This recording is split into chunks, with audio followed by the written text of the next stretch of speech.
Good evening. Welcome to Aviation News Special Edition. Today, we are honored to have three airline industry experts joining us on our discussion panel: Professor Wong, Professor Tan, and Professor Ang. This edition will be featuring a discussion on Singapore Airlines' most recent joint venture with Tiger Airways. There is no doubt that Tiger Airways has been consistently unprofitable in recent years, having lost significant market share within the industry since its success in earlier years. On the other hand, one of the leading low-cost carriers that has taken over and dominated the market is no other than AirAsia. Therefore, we will be speaking to Commercial Regional Head of AirAsia, Ms. Kathleen Tan, to find out more about their unique business model, which has positioned them as a leader among low-cost carriers. So, Ms. Tan, what do you think has contributed to the huge success of AirAsia to date? I believe that the success of AirAsia is due to our strong and effective business model. Because at AirAsia, we adopt a low-cost carrier business model which accommodates the maximum amount of guests at the lowest cost. So this makes air travelling very simple, convenient, and inexpensive. I see. What are some of the strategies that AirAsia use to maintain the low cost and efficiency of the airline operations? We actually offer a simple product by having only a single class configuration for our Airbuses. This is to maximize our seat capacity. And we have also simplified the boarding process by providing seat allocations for our customers before their flights to encourage quicker boarding. And apart from that, we have also lowered our operational costs through offering no-frill services, which at the same time provides freedom to our passengers because they can choose to customize their experiences. And to cut down on our maintenance and training expenses, you realize that AirAsia utilizes a single aircraft type, which is our Airbus A320.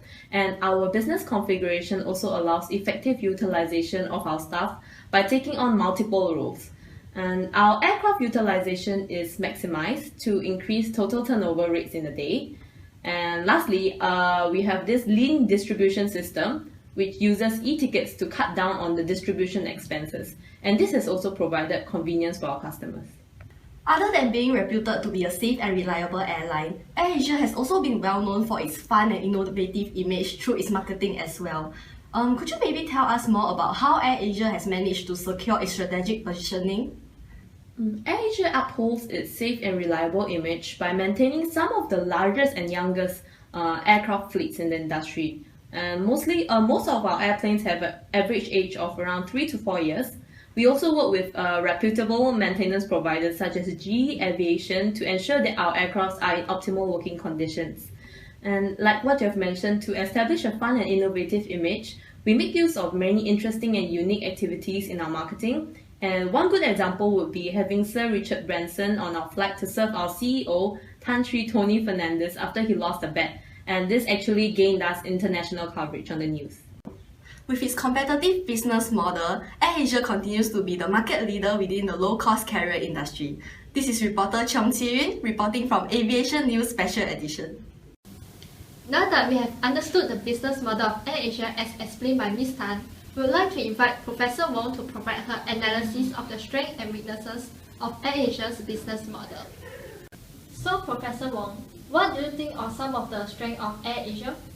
I would think that AirAsia's biggest strength lies on its strong revenue sources and focus in providing value to its customers through cost savings measures and operational strategies to provide affordable mode of travel. AirAsia is also known to have a wider network than other low-cost carriers, connecting to more parts of Asia and providing new services such as offering more flexibility to change cabin seats on board, low-cost Wi-Fi services, and light schedules to cater to business travelers. Other than that, AirAsia also maintains low cost through its strong online presence through social media pages to stay connected with the target market and communicate their offerings and provide flight schedules updates. They will also make use of innovative marketing methods, allowing them to gain regular coverage by media outlets. These marketing tools not only reduces overall costs but also helps the airline to step ahead of its competitors within the region. Other than the strength mentioned, Professor Wong, do you think there are any weaknesses in AirAsia's business model? AirAsia is at a disadvantageous position as they might face low effectiveness with the existing workforce being made to perform multiple roles. This could result in increased training costs in order to train new staff to perform up to standard. Apart from that, its high reliance on IT may also backfire on them due to possible system failures. However, most importantly, the recent incident of a missing Air Asia flight QZ8501 from Indonesia to Singapore on 28 December 2014 has dealt considerable damage to its reputation as a safe and reliable airline. After evaluating on the strengths and weaknesses of AirAsia, let's look at how Tiger Air is faring within the industry in comparison. Professor Tan, could you kindly provide us your opinions on the current market position for Tiger Air? Tiger Air is recognized as Asia's leading budget airline in providing safe and reliable flights, and their significant market share has also helped them maintain their dominant position in the low-cost segment. Their strong parenting brand, Singapore Airlines, has proved to be beneficial to Tiger Airways in terms of leveraging on expertise and achieving economies of scale for their bulk purchases and common operation needs. It has also resulted in a positive impact on their brand reliability. Another strength of Tiger Airways is their portfolio of routes, where it charters to 50 destinations in 14 countries, as compared to other airlines such as Scoot with 13 destinations and Jetstar with 36 destinations. Despite that, they have low customer satisfactions due to their frequent flight delays and poor customer services. The follow-ups for the service failures were also poorly performed. As we know, in the service industry, service delivery systems and service recoveries are essential parts in maintaining their reputation. Tiger Airways has also proven to be lacking in these two aspects. They also have a shortage of expertise such as qualified pilots, which may pose risks to their operations and build on their negative brand image. Apart from a suffered reputation, Tiger Airways also lose out to other airlines in terms of their poor marketing efforts, which failed to deliver what the brand promises and create a strong impression on consumers. However, we understand that other than the internal strengths and weaknesses of Tiger, the airline faces challenges in operating under an ever-changing market environment. Professor Ang, are there any opportunities in the market which Tiger could potentially make use of to improve their market position? There are several opportunities in the market which Tiger could leverage on. For example, Tiger could seek to tap into new markets while expanding its current markets. As the economy class in the airline industries has been growing in demand and more tourism destinations are on the rise, the Singapore government has also been pushing for Open Skies Agreement actively, which provides Tiger with more routes opportunities. Other than the opportunities which are in store for Tiger, would there be any external threat which could affect the business? Yes, of course. Tiger faces economic, legal, as well as technological threats. With oil prices on the rise, Tiger faces economical threats as it is challenged to maintain low prices while coping with the increased operational costs.